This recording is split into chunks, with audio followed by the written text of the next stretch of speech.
जिस बंदे ने दुनिया में अल्लाह को रब नहीं माना था वो कब्र में ही रब का तारफ इस अंदाज में करवाए, जी मेरा रब का नाम अल्लाह जी, वो नहीं करवा सकता, वो नहीं करवा सकता।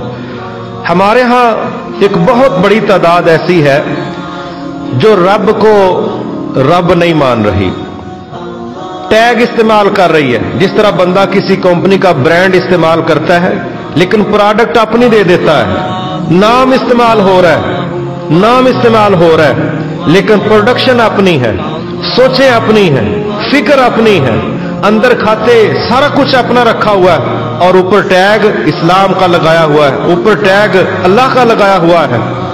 यहां यह जालसाजी नहीं चल सकती। मसलन एक जगह कुरान मजीद ने एक मंजर कशी की है कि क़यामत को लोगों को आर्डर आएगा कि भाई अल्लाह के सामने झुक जाओ, तो दुनिया झुक जाएगी, मगर जो दुनिया में नहीं झुकते थे, जो इस दुनिया में नहीं झुकते थे, वो नहीं झुक सकेंगे। उनकी कमरें ऐसी होंगी जैसे तख्ते हैं, फट्टे हैं लकड़ी के, अकड़े हुए। सारी दुनिया देखेगी कि ये वो टीम है जो दुनिया में रब के सामने नहीं झुकती थी।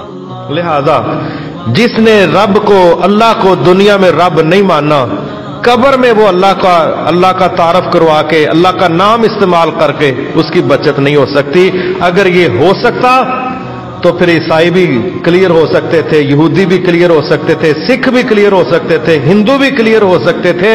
इन सब को पूछो कि असल रब कौन है, कहते हैं असल तो आसमानों वाला ही है।